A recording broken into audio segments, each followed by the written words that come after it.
Hi, Jiabin. Let's take a look at this new set of essays. Okay, moving companies. Let's see what you said about this. It is increasingly common that governments encourage, well, no, it is increasingly common, oops, wait. Okay. It is increasingly common for governments to encourage or even force corporations to relocate to rural areas. This essay will discuss both the benefits and drawback of this phenomenon using examples from, careful with your typing here, Beijing and Oxford University to demonstrate points and prove arguments. Okay, so far so good. On the one hand, there is ample evidence that inhabitants of both large cities and less developed areas can benefit a lot from this trend. Firstly, the air quality and traffic condition of metropolises will improve significantly with less businesses. There should be fewer businesses. This is largely because a great number of families may move out of large cities in which the private vehicle usage, which has been proven to be a major contributor to air pollution and traffic congestion, can be drastically reduced. Okay, it's a little heavy with all of these relative clauses. So let's change it. This is largely because a great number of families may move out of large cities where private vehicle usage, which has been proven to be a major contributor to air pollution and traffic congestion, can be drastically reduced. It's a little better like that. For example, the Beijing government forced one of its biggest steel factories, IES, when you say one of the or one of its, the last word has to be plural, to move to a suburban area. Its air quality improved by 20% consequently. Secondly, companies flowing, you don't need an apostrophe there. Companies flowing into less developed regions can boost the local economy. Residents of these areas can witness a higher employment rate and better developed infrastructure, singular, such as hospitals, schools, and highways. These two factors are essential for the economic prosperity. Get rid of the. Therefore, it is conclusively clear that this trend can improve the life quality of residents of both large cities and rural regions. Okay, you talked about two benefits, and that was good. Although I kind of feel like you didn't really, how can I say this? You didn't really develop the second one so well. I think there was more you could have said. It was really kind of brief in the description here. So let me show you what I mean. You said that they could experience higher, they could witness higher employment rate and better infrastructure. Oh, really? Why? So all you tell me is that it's essential for economic prosperity, but you didn't tell me that, these will be needed, or for example, the infrastructure will be needed in order to support the new businesses in the area. And you didn't tell me that they'll see a higher employment rate because people who were previously unemployed in those areas will now be employed by the new companies. Okay, so no matter how self-explanatory this seems to you and how obvious it appears, you still need to explain it. Okay, so on the other hand, although there is a case for this trend improving people's lives, the adverse consequences should not be overstated. Cannot be overstated, not should not, cannot be overstated. To begin with, businesses could be challenged by the lack of skilled workers if they moved out of large cities. Regional areas are less appealing to professionals, which often means that firms relocating to these locations often need to spend more money to recruit skilled workers. For instance, recent empirical research by Oxford University shows that the average annual salaries of professionals working in rural areas is roughly 15% higher than their counterparts. Okay, which are the counterparts? All right, their counterparts in cities is what you really want to say.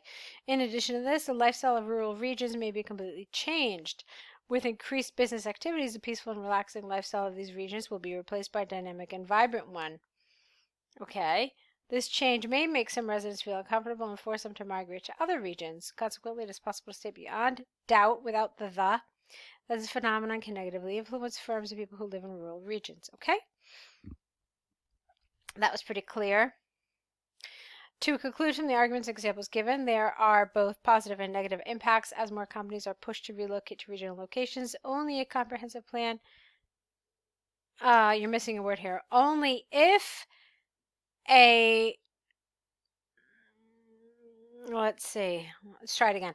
Only if a comprehensive plan is developed collaboratively by governments, companies, and local residents prior to the location can a win-win situation be guaranteed. Okay, you were missing an if there. It's lovely. There were little things that I pointed out to you, but nothing really serious, nothing really that would, I think, detract from the kind of score this could possibly get. I think you would do very well with this essay, so good job with it. Let's take a look at the flow chart about tea. The flow chart demonstrates the procedures of tea producing, it's a little awkward, of the production of tea. Or how about, yeah, that's what it is. The flow chart demonstrates the procedures of tea production across 5 types, namely white, green, oolong, black, and scented. To make white tea, stored and cleaned fresh tea leaves need to be steamed and then dried. Okay, tell me that this is the easiest of all the teas. Don't fail to mention that. Regarding green tea, after sorting and cleaning, tea leaves usually need to be withered, followed by pan frying, steaming, or frying.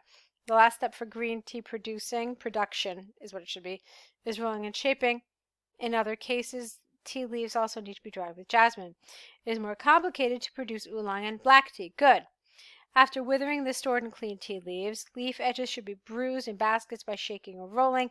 The next step is short fermentation for oolong and full fermentation for black. Followed by pan frying and drying, oolong tea can be produced. However, drying is optional to produce black tea. Careful. You wrote back. Scented tea is the most time-consuming one to produce. Kind of. To make this type of tea, workers need to firstly dry the produced green, black, or oolong tea and then send them with flowers or fruits. After cooling, the scented tea can be finally produced. Overall, the procedures for tea production vary a lot across different types. While white tea, TEA, is the easiest one to produce, scented tea is the most complicated one. All right, that was good. I liked it quite a bit, actually. I thought there were a couple of things that you could have pointed out here. I thought there were also some things that you could have showed some more comparisons, like more similarities. For example, you'll notice you kind of failed to you neglected to mention certain things that were commonalities among all of these. For example, they all start with sorting and cleaning. And so that's one thing I wanted to hear, that this was a step that was common for all of them.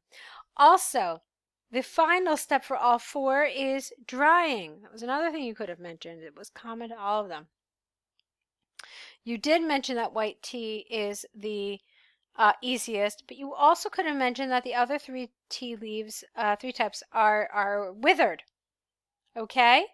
Also, you'll see that some sort of rolling is a potential step for all of these. So there were certain commonalities that you could have mentioned. I think that this flowchart really lends itself to that kind of thing. Because you know how they're always like, oh, make comparisons where relevant. Well, there were some. So I wanted to see a little more of that. But on the whole, I thought you did a lovely job with this. Okay. So it looks like this is our last set of essays. Do you want to keep working with us? If you do, there are more essays that you can write. There'll be a link to the new package in your email. So take a look at that. You're doing really well. There's no question about that. But if you want to keep all this progress up, then, we'd be happy to continue working with you. So hopefully we'll see more of your essays. Let us know either way what your plans are for your IELTS exam. And we look forward to hearing from you, okay? Good luck to you.